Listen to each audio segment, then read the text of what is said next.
This is part 3 in a 4-part series. Please listen to part 2 before continuing with this episode. Listener discretion is strongly advised. This series contains graphic discussion and details of violence, sexual assault, and homicide. Please check our social media for portraits and forensic sketches of the unidentified and unmatched victims.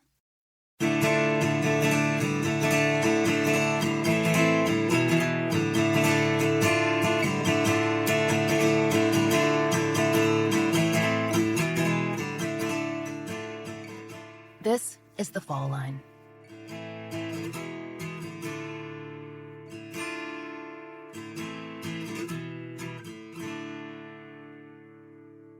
I'm glad they caught Mr. Little.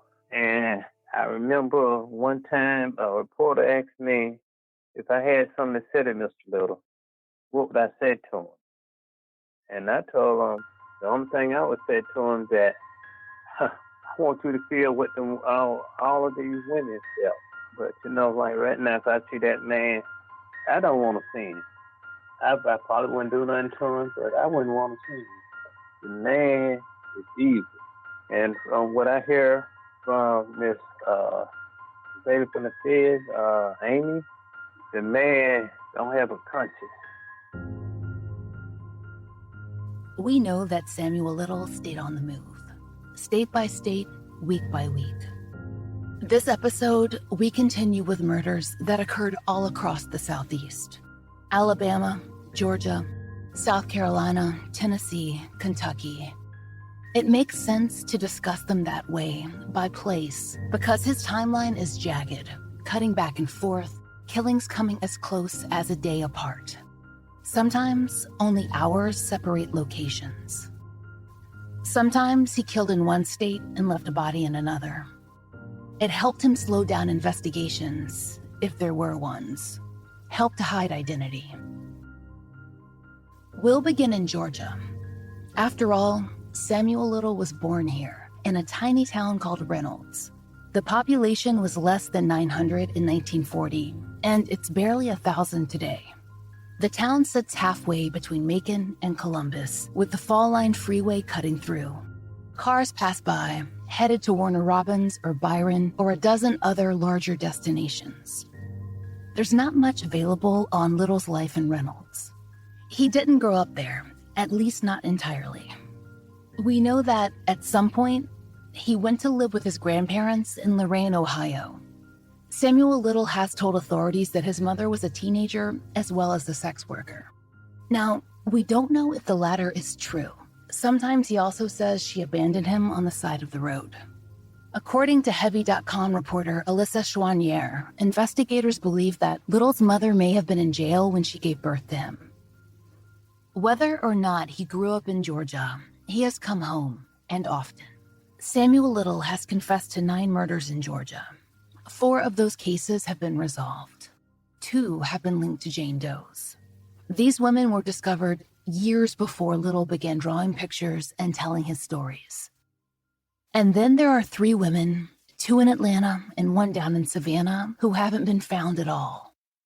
Of those 3, he claims he can only recall a single name. Samuel Little came back to Georgia in 1977 after he'd met Jean Dorsey. According to Jack, the teenager who'd later travel with them, the couple had avoided some cities in the state, like Albany, where Jean had family, but also warrants out for her arrest. But with the exception of Albany, Samuel Little felt free to hunt.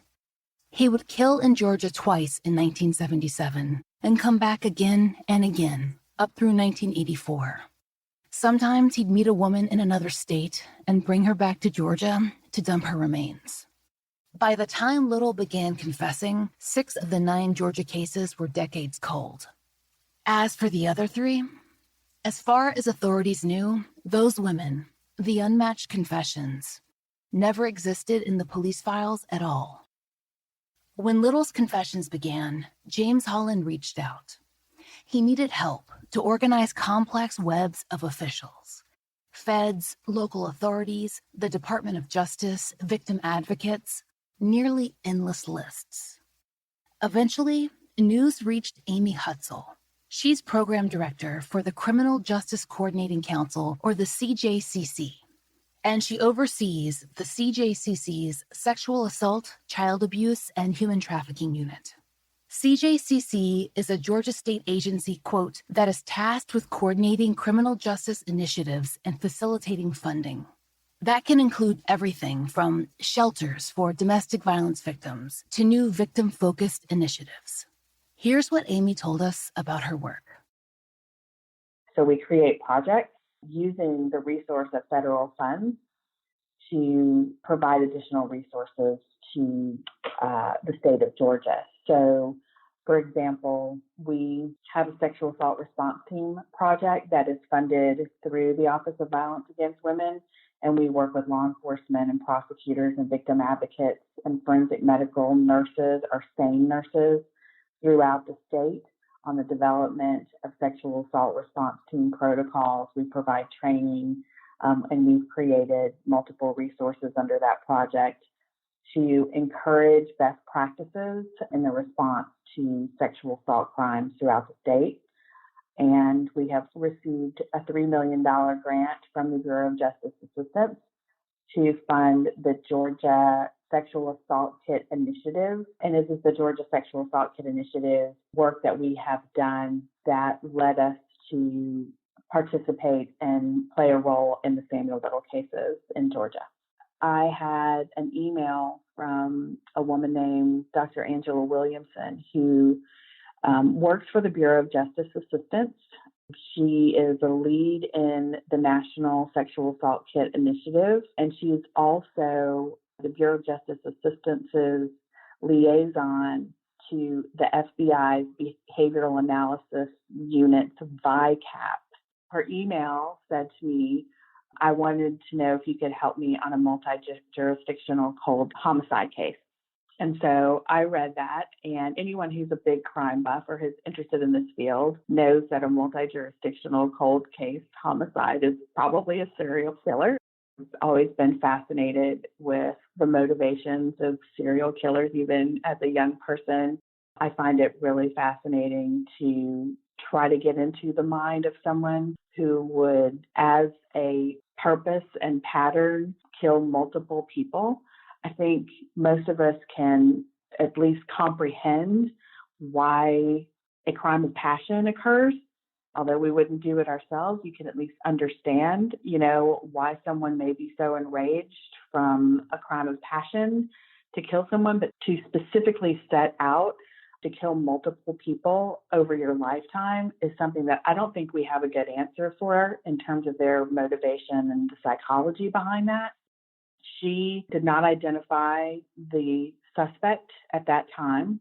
She said that they were keeping it confidential because they didn't want it to be leaked to the media, but that they had a suspect in custody in Texas that was working with a Texas Ranger. Eventually, enough information passed along official channels so that, piece by piece, Little's trail through Georgia could be reconstructed. It began in Atlanta on June 27, 1977.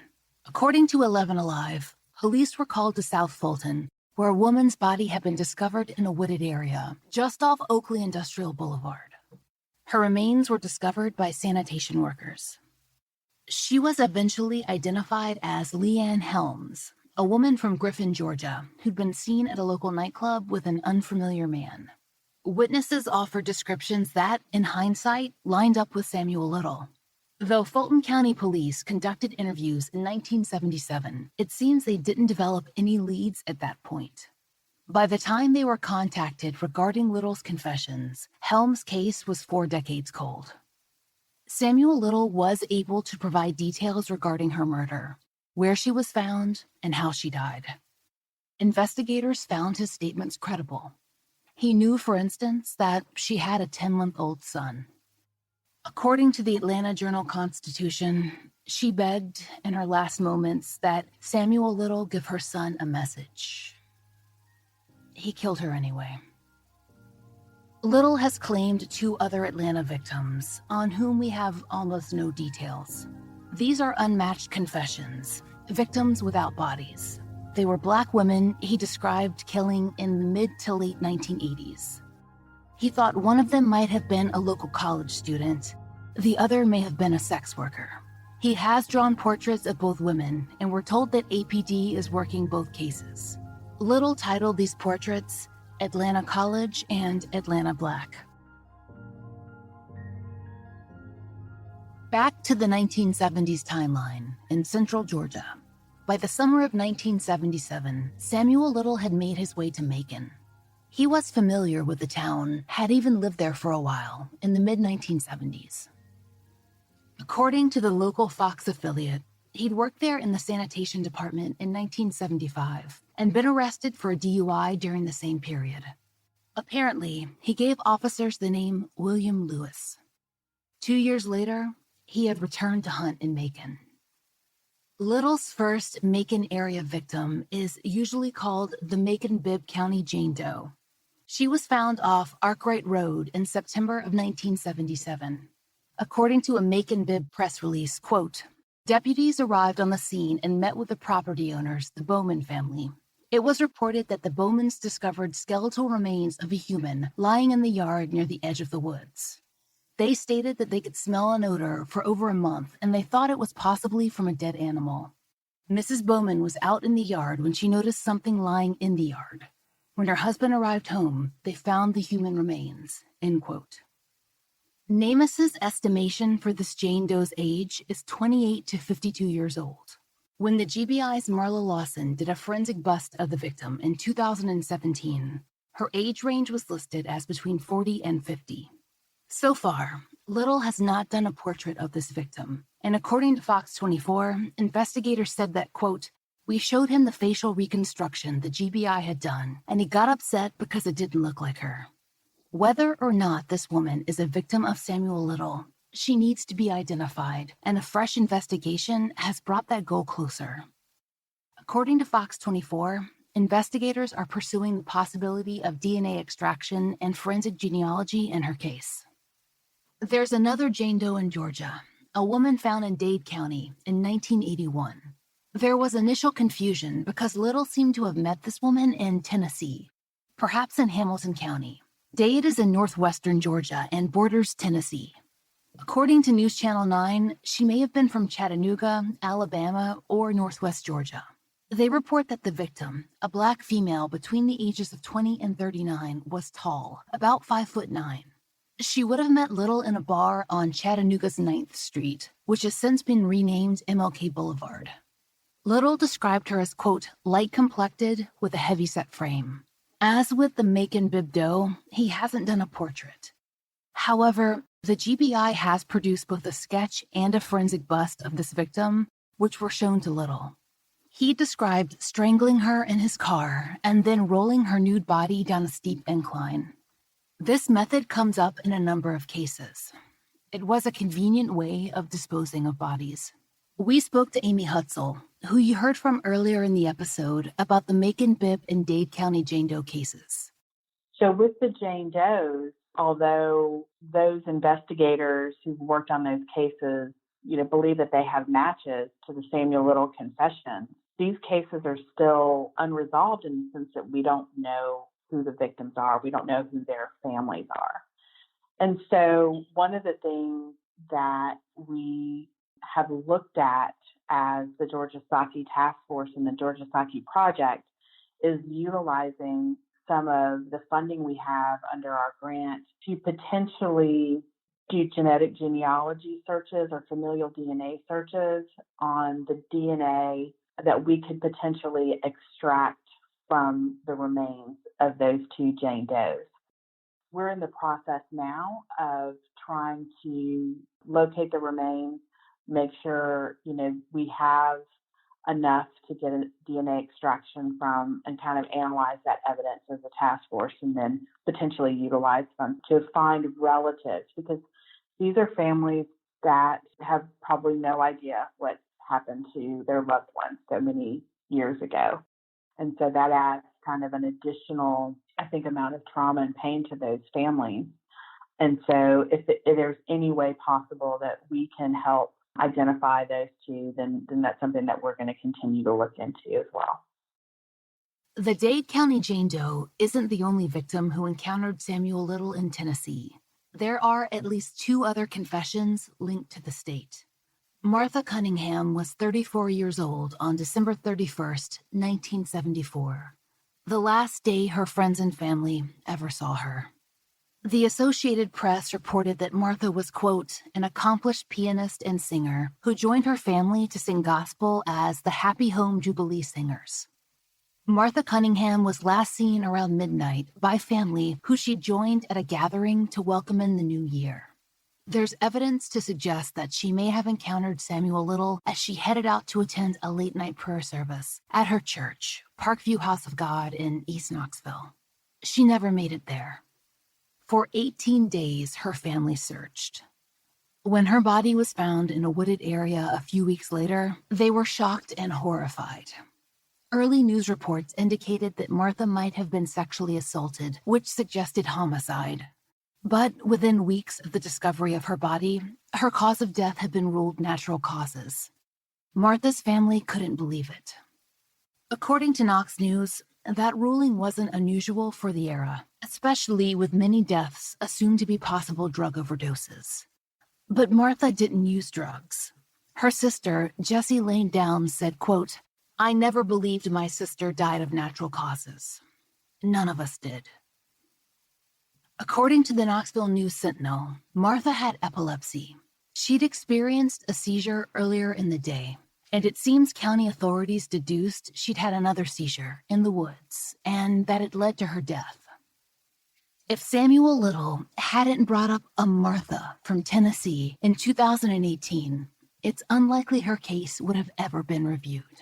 When Little confessed to Martha's murder, he indicated that she'd suffered a seizure as he strangled her. And as Martha's sister Jessie explained to USA Today, quote, my sister didn't drive. How is she going to get out there? Martha's body was far enough in the woods that she was stumbled upon by hunters. It appeared she'd been dragged behind an outcropping of trees. And as USA Today reported, she was nude from the waist down. Asked about the investigation's, quote, shortcomings, a local officer told Knox News reporters, quote, that's hindsight. It's easier to look in the rearview mirror now. One has to wonder, when a half-naked woman who doesn't drive is found deep in the woods, hidden behind trees, with evidence of sexual assault, how much foresight is really needed to treat her case as a murder?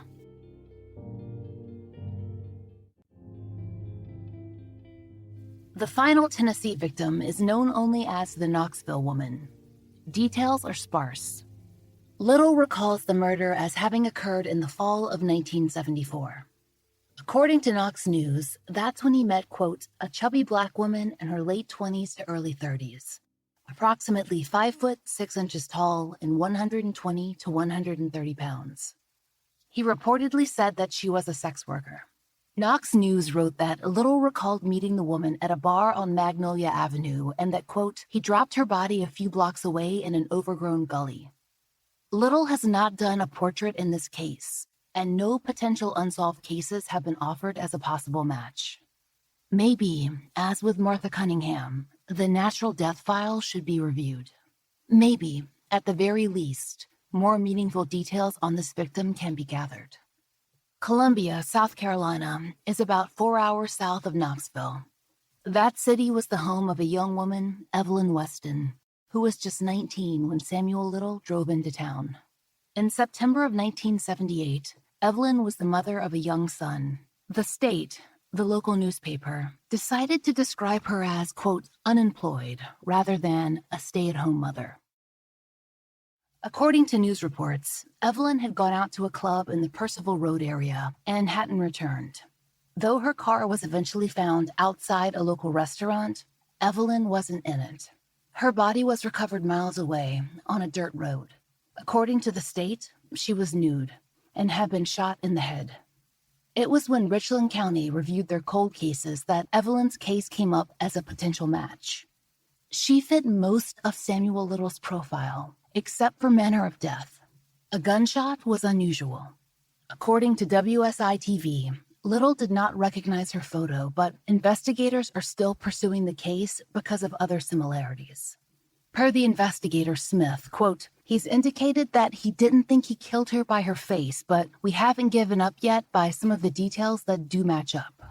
Of all of the possible case matches for Little, this one seems the least likely to us, but investigators are still pursuing it. And Evelyn's family is still waiting for the final word, if it ever comes. According to Evelyn's younger brother Danny, their mother had never really recovered from Evelyn's murder. And she died just a few years before this further information came. As for Danny, he just wanted to be in the same room with Samuel Little. He told Fox 57, quote, I just want to see him eye to eye. Long as they keep him in there before I get to him. If I see him, I might do him the same way. He was 6 years old when his sister died. Evelyn's son, his nephew, was just 2 when she was murdered. The other South Carolina case is an unmatched confession, a victim whom Samuel Little describes as Charleston military base woman. According to some sources, this confession may actually apply to Evelyn Weston's murder, but there's nothing definite. Other sources believe that he may have the state wrong altogether. In any case, here's what he said so far. The Charleston military base woman was 28 years old and Black. He's done a portrait of a woman who had a curled hairstyle and gently side-swept bangs. With Little's artwork, complexion and eye color aren't representative of the actual victim. He seems to choose the color and shade based on his mood and not his memory. Per the Post and Courier, all he could tell authorities was that, quote, he claimed to have deposited the woman in a field near a military base, close to a major traffic artery. According to Live 5 News, quote, investigators believe she was known to frequent the Sproul and Reynolds area and would have been on foot in the area. The Post and Courier reports that, despite a review of the files, authorities cannot find a case to match. And that's the frustrating thing with these confessions. Samuel Little remembers what Samuel Little wants to remember. The details are about him. He can spend hours shading a throat, but he can't remember if he was in Charleston in 1975 or 1982 or anywhere in between. Now we come back to Georgia, to Columbus in August 1979, at the very end of a decade, in what is traditionally the hottest month of the southeastern summer. It was there that Little met a woman named Brenda Alexander. At the time of her death, Brenda was just 23 years old. According to the Ledger-Inquirer, Little picked Brenda up in a Columbus nightclub and drove her over the Alabama border. The investigators who interviewed him told reporters, quote, he wrung his hands together and smiled and said, I knew she was mine. The Ledger-Inquirer reports that Brenda's nude body was found on a dirt road in Phoenix City, just about 2 miles over the Georgia-Alabama border. We don't know much about Brenda. She's one of the few identified victims for whom neither a photo or a portrait has been shared. Amy Hutzel was also involved in Brenda's case, though, and was able to talk to us about its resolution. Phoenix City, Alabama is kind of almost like a suburb of Columbus, although it's in another state. So we made contact with Phoenix City PD. They were able to locate their records and found a case that matched, and went out and interviewed Samuel Little as well and determined that that was a case match, and the FBI agreed. So they closed that case, made notification to Brenda Alexander's family. That one was a little different because we weren't working as directly with that particular police department as we have with some of the Georgia police departments, and they were able to resolve it really quickly as well. So that was another success for them and closure for her family as well. It doesn't seem like he did much at all to try to hide his crimes after they occurred. So do you personally think that he would have left her in Phoenix City trying to sort of throw anyone off? It doesn't even seem like he was thinking that anyone would care.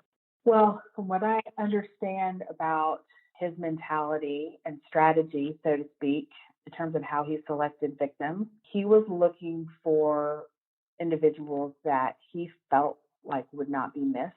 My experience in working with some of the victims' families is that he was dead wrong. They were missed. They were very loved, and their families were hurting and wanted to have answers, but he was very good about how he would immediately leave town after he committed a crime. He did not stick around to wait to see news stories, for example. He was very transient himself. He was moving all over the country. He had also, from my understanding, read detective magazines and been very interested as a child in crime. And so he was familiar with how to not leave a lot of evidence and strategically did that. So I think that was a big part of why he flew under the radar for so long. Another case where Little flew under the radar, as Amy says, was the murder of Frances Campbell. In fact, Frances's case was not initially classified as a homicide at all. If James Holland hadn't gotten Samuel Little talking about Savannah, Georgia, it's unlikely that Frances's family would have ever gotten the truth. In 1984, Frances Campbell was just 22 years old. She was part of a tight-knit family. According to Savannah Now, she was looking forward to the birth of her first niece or nephew. Her sister Diane was 6 months pregnant. So her family couldn't understand why and how she would suddenly disappear, why they had no word. It would be close to a year before they had some answers and more questions.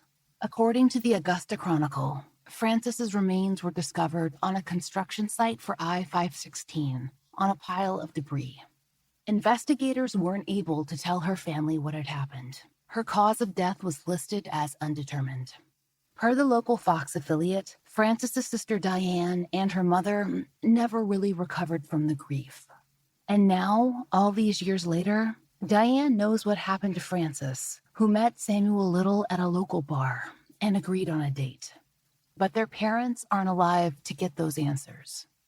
When we spoke to Amy Hutzel, she described Frances's case and how many other possible matches might have been labeled as undetermined. The Frances Campbell case was very challenging. We were working with Sergeant Rob Santoro from the Savannah Police Department. He was amazing and really collaborative with us and really trying to work to determine what cold cases they had in their records. He went out personally and interviewed Samuel Little, and we were just kind of coming up empty-handed. There was not the information that he needed in any case file that he found to match it up. So one of the things that they found nationally when working on the Samuel Little cases is that sometimes the cases can be misclassified in terms of the cause of death. And so, for example, a victim, it may be determined erroneously that they might have been a victim of a drug overdose or natural causes, or potentially an accidental death, and it was really a strangulation homicide. And so knowing that, the way to kind of dig through that is to look at death records. Emma Wolf from the Georgia Stalking Task Force and Sarah Pedersen, our statewide SANE coordinator, has medical expertise, and myself went to the coroner's office in Chatham County. And Emma and Sarah were there for a good solid 2.5 days. I give them all the credit for the work that they did. I was kind of in and out, going to some other meetings, mostly them, but the three of us looked at every death record in Chatham County for a period of about 5 years, looking to see if there was anything that might match up with what he had said about this particular case. So one of the things that he said was that he left this victim on a sand pile.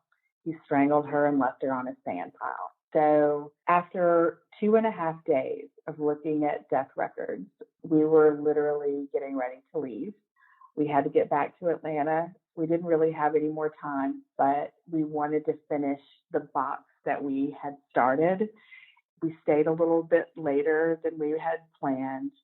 And as we were going through that box, I will never forget Sarah said, Amy, I think I have something. And she handed me a death certificate that had a rusted paper clip with a piece of torn notebook paper attached to it. And the note was handwritten, and it was to the coroner, and it said, this individual was found on a trash pile in Fremont Park. I believe I might be getting the park name wrong. And the trash pile, similar enough to what we knew that he said. The location was right. The year was approximately right. We turned that over to Rob Santoro. He looked into it.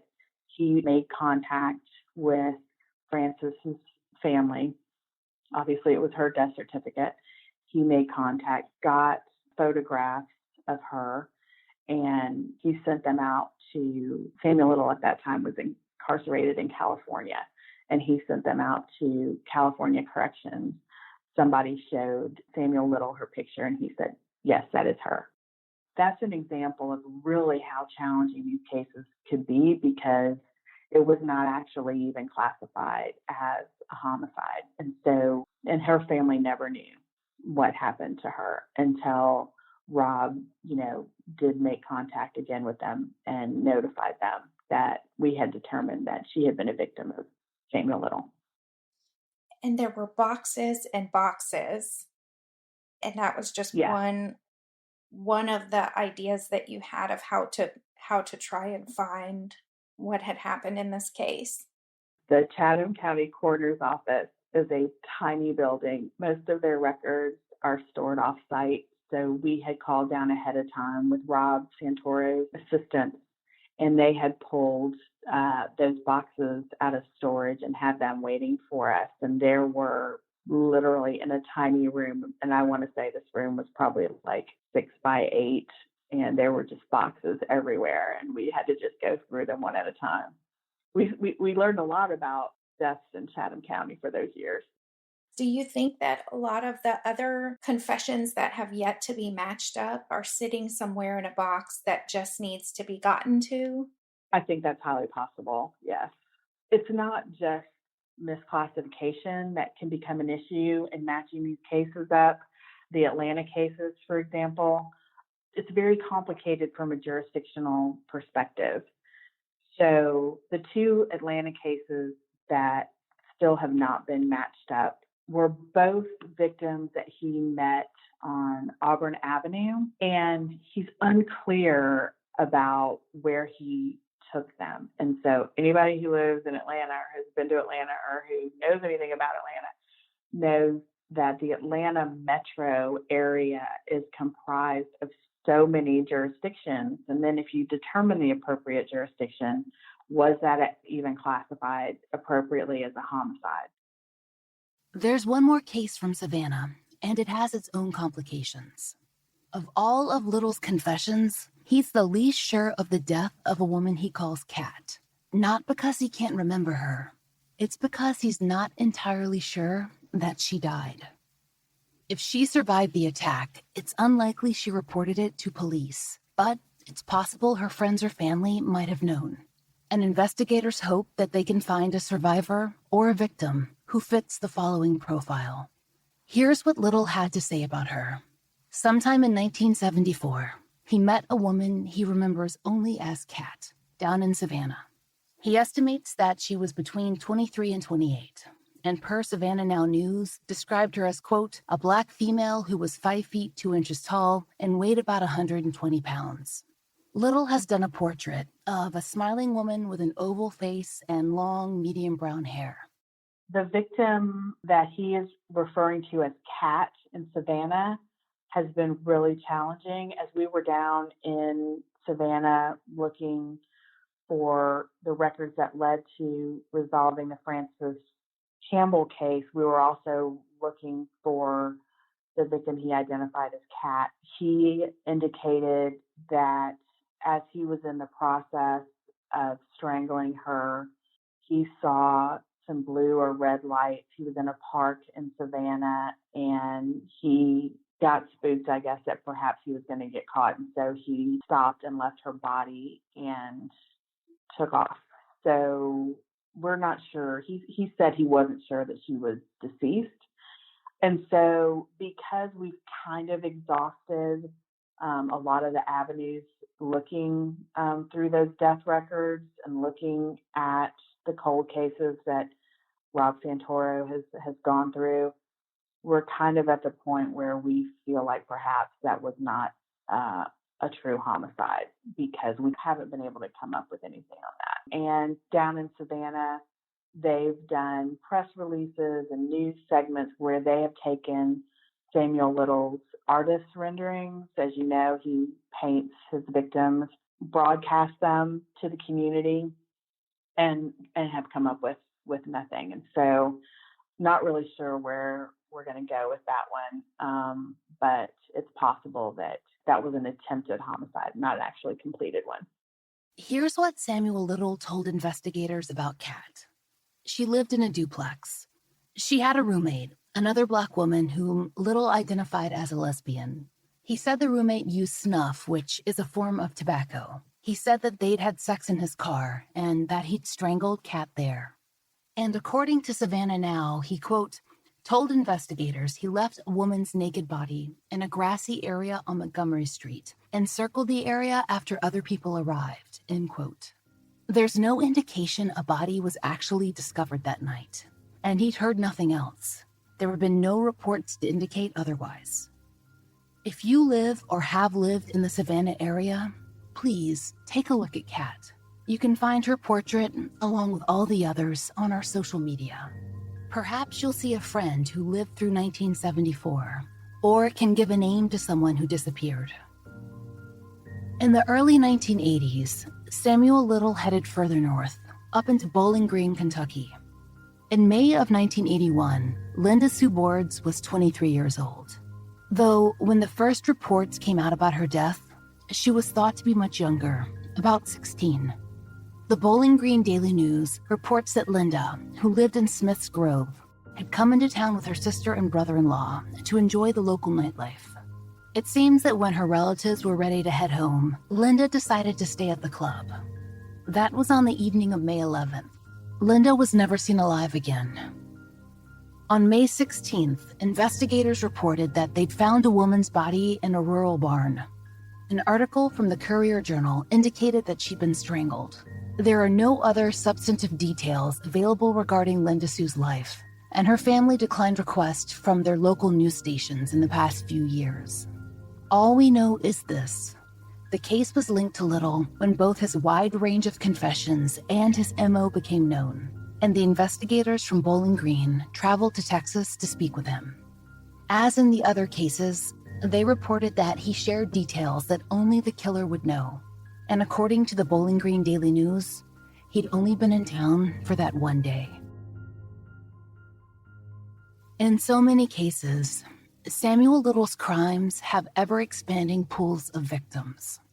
The women he killed, their loved ones, their communities, and sometimes the innocent people who are suspected in his crimes. All of those pools coalesced in Macon in the second murder Little committed in that town. It's one of the Georgia cases, like Francis Campbell's, where we've heard from the victim's family in the media. In this case, it was the 1982 murder of Fredonia Smith. It was July 10th and hot in Macon. It's always hot then. And Fredonia was just 18 years old. She'd grown up close with her older brother, Eddie. They were only a few years apart in age. And me and Fredonia, we was around about the same age. A lot of people thought we were twins, but we wasn't. So y'all were close. Yes. What did you do together when you were young? Just about everything. You know, if I went in junior high school, if I wanted to go to a basketball game or football game, my mom made us both go together. You know, a group of kids out in the neighborhood, we all get together and go to the games together. And my mom made me, Fredonia, and myself stay together. And if we can get with the crowd, but we had to be together. What was she interested in? Mm, music, yes, music, dancing.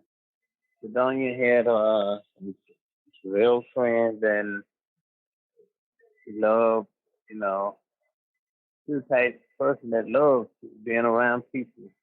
Uh, she loved having fun. You know, the older we got, I wasn't I kind of went my way. She went her. But the only thing I can say, she loved kids. She loved kids. She loved being around people, and she would do anything for someone that she was able to do. Eddie was living at home with his sister and his parents that summer, and things were quiet. No one thought anything of it one night when Fredonia decided that she wanted some dessert. Fredonia's parents told the Macon Telegraph that on the evening of July 10th, 1982, their daughter, quote, wanted to get some ice cream, accepted some money, and walked to a street corner near her home the night she disappeared. At the corner, she accepted a ride from a man she knew. This may have been her boyfriend. We know from Fredonia's brother Eddie that she later got into an argument with that particular young man. Here's Eddie's recollection of what the sheriff's office later told him. My sister and her boyfriend got into an argument, and Mr. Little, her sister jumped out of her boyfriend's car and started walking. And Mr. Little started following her. And he tried to make a pass at her, and she retaliated on him and hit him. And he told the police that she was getting the best of him, and so she slipped. And that's when he got a chance to kill her. Of course, Fredonia's family had no way of knowing that. And with their 18-year-old daughter, an adult with her own life, filing a missing persons report could be more complex. My mama hadn't seen her for a couple of days, and we knew something was wrong. And my mama told me to wait till the third day, and she was going to want me to go down to the police department and file a missing person report. On that third day, I did, as my mother asked, and they told me she probably be back home. She probably ran away. That's what black girls do. They run away from home. But as we know now, Fredonia hadn't run away from home. Her family knew that immediately, and they knew it after 6 weeks, when she was still gone. Her family had searched. In fact, Eddie told one local paper that he'd rested on a park bench just a few short feet away from where she was eventually discovered. But no one could find her. Though there was little coverage of her disappearance, there were plenty of rumors. There always are. When Fredonia came up missing, a lot of people said a lot of things. They were saying it was said that a serial killer did it, but people were saying all kinds of. Her body was discovered in October of 1982 in an area the AJC described at the time as near a city park. Later, it would be identified as Washington Park. Authorities told the paper at the time that her cause of death was undetermined. In fact, according to the Brunswick News, Fredonia's skeletonized remains had been found on the property line of a family, the Hockmans, who just recently moved into their home. Mildred Hockman told reporters that the body had been discovered in the underbrush, just a few yards from their back porch. Unlike her disappearance, Fredonia's death got more attention than we've seen in other cases. We think it's because there was so much coverage of two other suspected serial killers, a couple called the Neelys, who'd been operating in the Southeast in the 1980s. Fredonia was suggested by various outlets as a possible victim of the Neelys, but Macon authorities never indicated whether or not they considered the scenario likely. Eddie Lee had his own suspicions, namely the boyfriend who Fredonia had been fighting with on the evening she disappeared.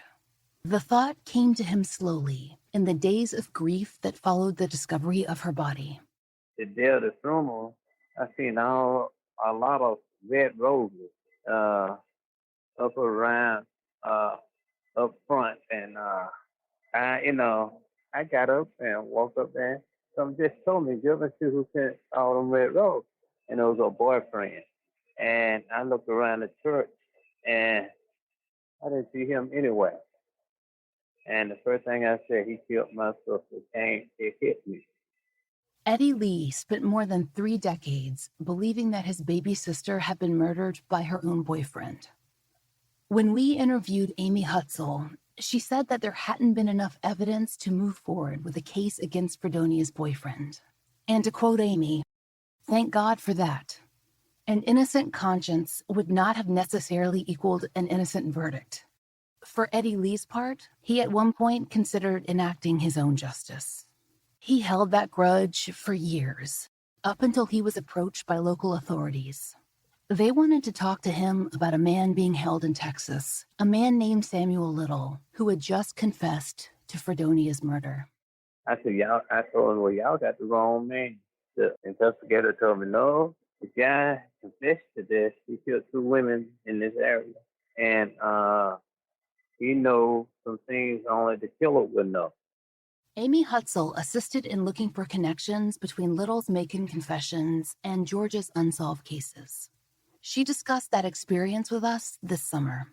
We started looking at cold case files, and I recall that Major Woodford, as we were looking through some of those files, had an idea that he ran by Captain Jones, and he said, hey, we should really call a man named Jimmy Barbie. And so Jimmy Barbie was a retired homicide detective, and they proceeded to tell me that he had been assigned to cold cases, and he was the type of investigator who was really old school homicide detective, like cigarette and black coffee, poring over case files, and that he knew every detail of every case he had ever looked at. And so in that moment, they picked up the phone, and on speaker, they called retired investigator Jimmy Barbie, and he picked up the phone. I believe he was fishing on the lake. And he proceeded to say, that sounds like the Fredonia Smith case. It was a really unique opportunity because of the information that retired investigator had retained for so many years, because of the fact that their records were so well kept, and because of the fact that they were so receptive to my help and receiving the information, were so collaborative. It was a really rare opportunity to actually close a cold case homicide committed by the world's most prolific serial killer in one afternoon. And that doesn't happen. These cases are extremely challenging. We sent the information up to the FBI. They agreed that it was a perfect match. And so, again, we didn't even know at that time who the suspect was. They asked us to keep it confidential and just sit on it until they were comfortable. And so that's what we did for a few months. Then when we got the authorization from the FBI and we found out that we were dealing with Samuel Little, we made notification to Fredonia's remaining relative from her nuclear family. Her remaining relative was her brother, Eddie Lee Smith. Her parents had passed away, and I think she had another sibling that had passed away as well. So everyone believed that the boyfriend had killed her for all those years. And so you can Google and find new segments of Eddie Lee on Macon television actually apologizing to the boyfriend without actually naming him. And I won't name him either, but he said something along the lines of, I owe someone an apology and you know who you are, and I apologize. And so it was really powerful to be able to kind of facilitate that kind of healing through the closing of this case. It gives Eddie Lee some comfort that his sister fought Samuel Little and ferociously. But even with a confession, Samuel Little won't face real justice. And what exactly, after so many years, would that justice be? Eddie Lee thinks about it a lot. He seems to have settled on Samuel Little's ultimate judgment coming at the hands of God, along with his own. You know, I knew that I had to forgive him because, if I don't forgive him, I'm going to get to heaven. So I had to pray and pray about that. It don't help much, and I'm still praying. Yes, I guess I haven't forgave him 1%. I guess I'm just saying the word, but because that's what I know I need to do. Fredonia Smith's death impacted everyone her life had touched, from her parents and friends to the investigator who still had her case memorized decades after his own retirement. To say Samuel Little killed 93 people is true, but the lives that he's destroyed in so many other ways are perhaps beyond counting. In August 1984, Samuel Little was in Mobile, Alabama. The town was home to Hannah Mae Bonner and Ida Mae Campbell. There's not a lot of information about either woman's life, but Bonner's family, she was a mother, indicated that the two women were friends. Hannah had several children, including Glory, who was only 8 when her mother died.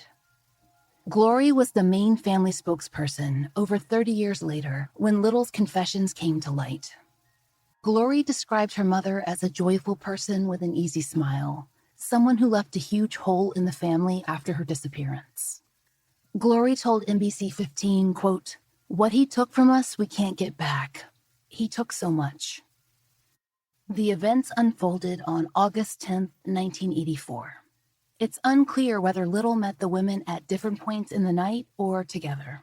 According to NBC 15, he picked them up separately. That was Little's memory, but a different report came from Alabama News, which is a site that gathers reporting from several local papers. And it's worth noting that they were pulling on several decades of reporting on the cases before Samuel Little's name was involved.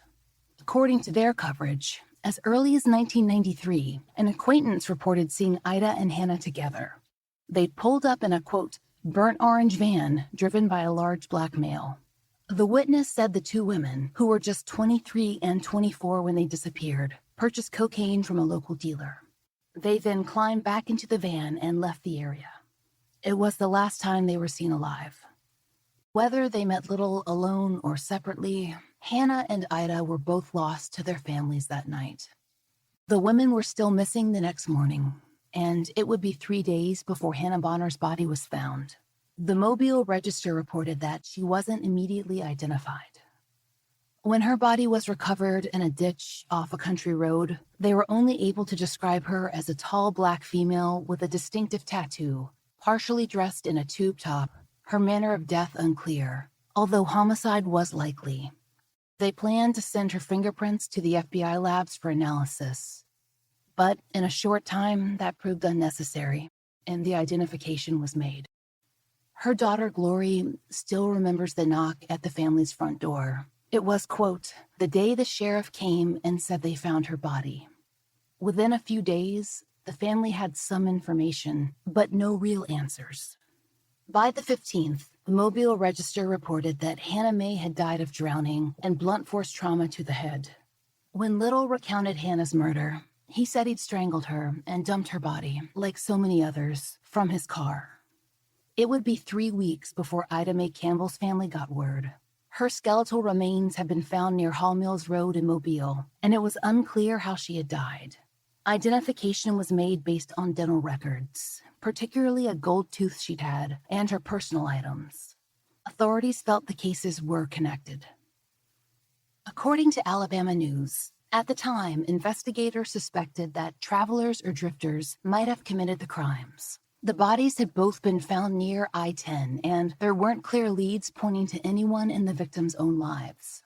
Investigators told various local papers that the cases were being worked, but by 1993, there was not much hope that either would be closed.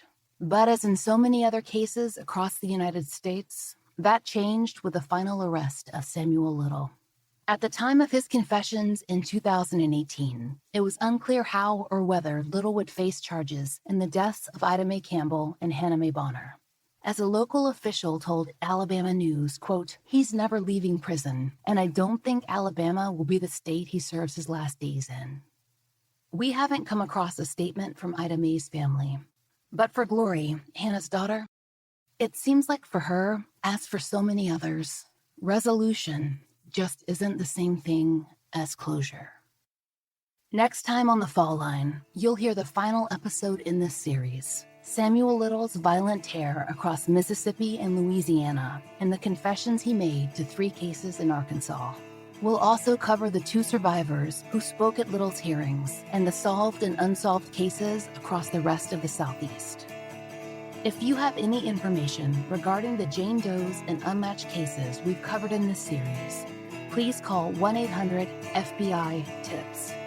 If you would like to speak to a counselor regarding sexual assault, you can call RAIN at 800-656-HOPE or 4673 to be connected to a provider in your area. You can go through the victims' portraits and forensic sketches on our Instagram account. Just search for Fall Line Podcast.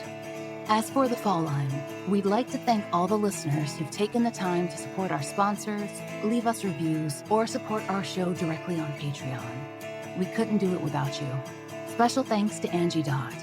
Special thanks also to research assistant Brian Waters, who also served as fact-checker for this series. The Fall Line is created by Laura Norton and Brooke Hargrove and is produced and engineered by Maura Curry. Written, researched, and hosted by Laura Norton, with interviews by Brooke Hargrove. Research assistants are Kim Fritz, Lex Weathers, Jessica Ann, and Brian Waters, with additional research by Haley Gray and Lexi Newhouse.